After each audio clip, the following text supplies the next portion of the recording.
Social media can be amazing, connecting us and sparking joy. But sometimes it can feel overwhelming. The dynamic between our youth and social media is constantly evolving.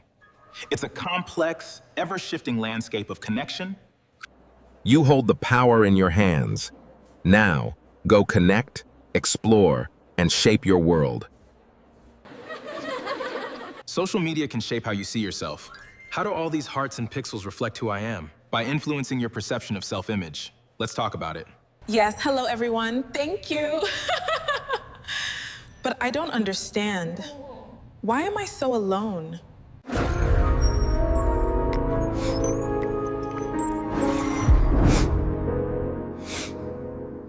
Nothing. Absolutely nothing. I'm all alone.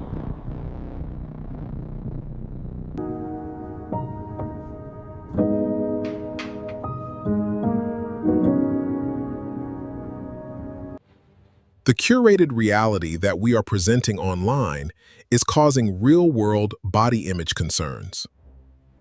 I know how hard it can be to navigate these spaces.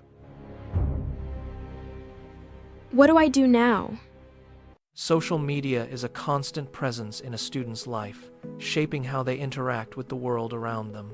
In the classroom, notifications and the urge to check feeds can fragment attention, making it harder to focus on lessons. This digital distraction often leads to decreased academic performance as students struggle to balance online engagement with schoolwork. At home, the boundary between rest and social activity blurs, often eating into essential sleep time and physical downtime. Late-night scrolling can disrupt circadian rhythms, leaving students tired and less prepared for the challenges of the next day. Among friends, social media changes the nature of connection, shifting interactions from face-to-face to curated digital displays. While it offers new ways to stay in touch, it can also create pressure to maintain a perfect online image.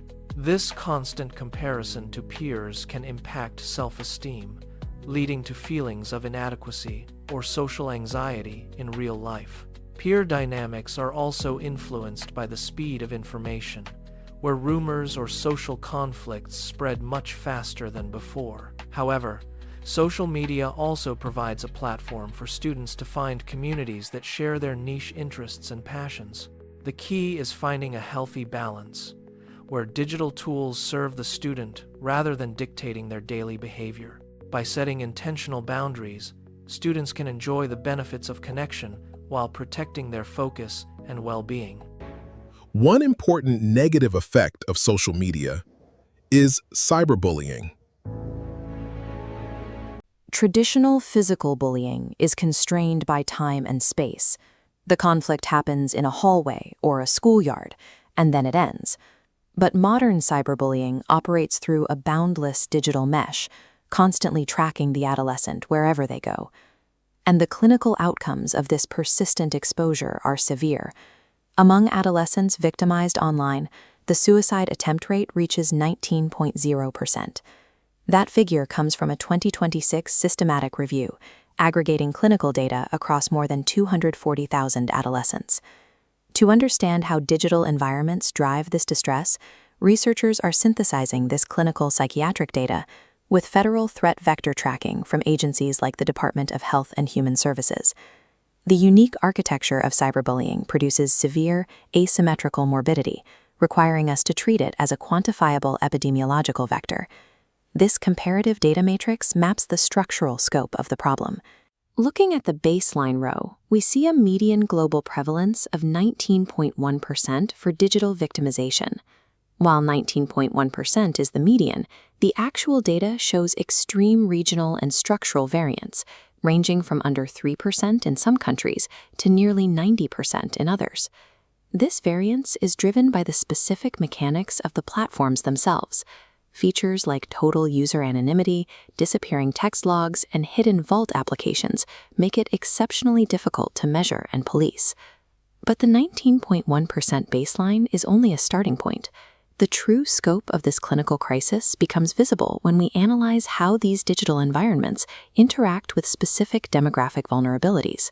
Federal tracking isolates 3 primary environments where this exposure occurs: social and messaging apps, live streaming gaming platforms, and a new generation of unmoderated AI companions.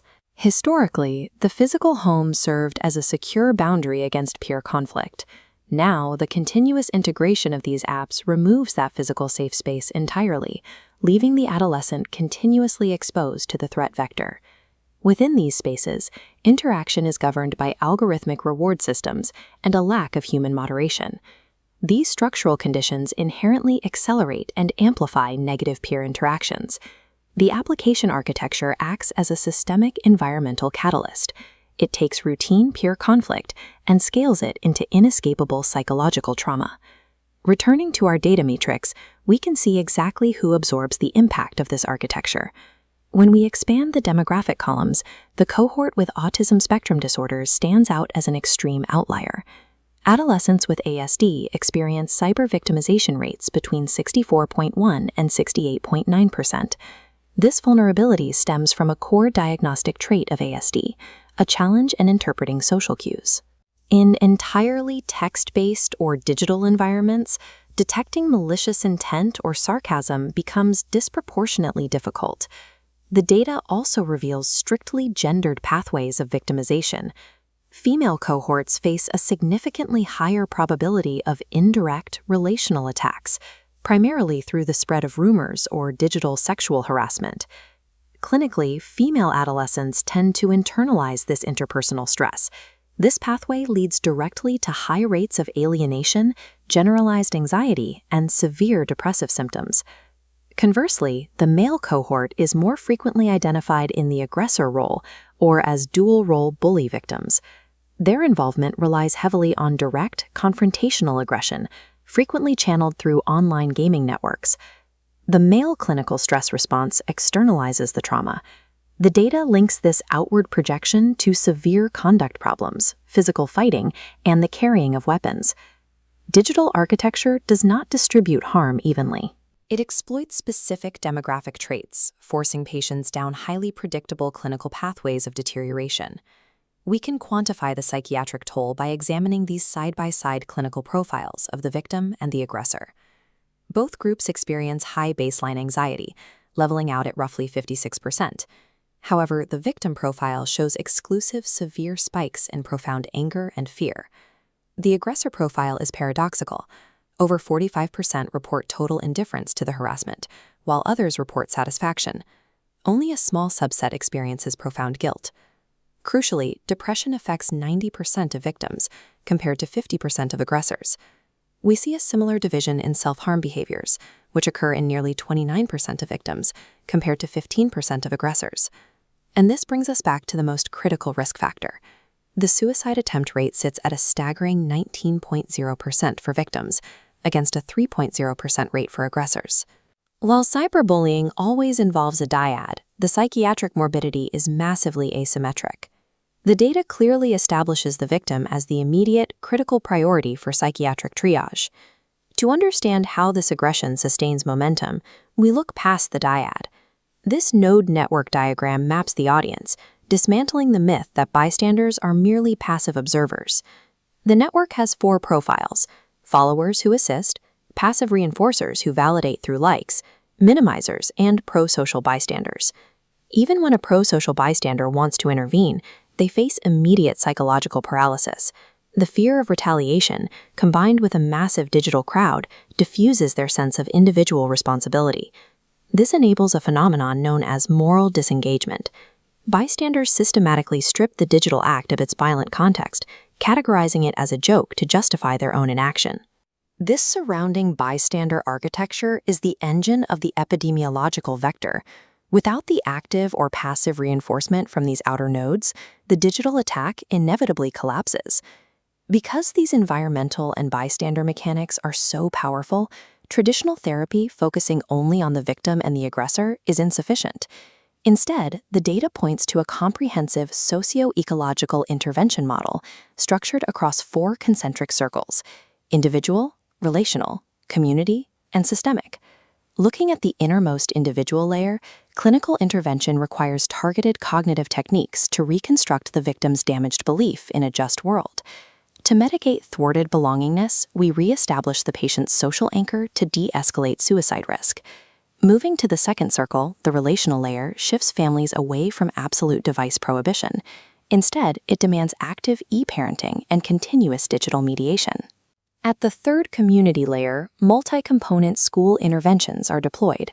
Tools like serious video games artificially force effective empathy upon the bystander network, converting them into protective defenders.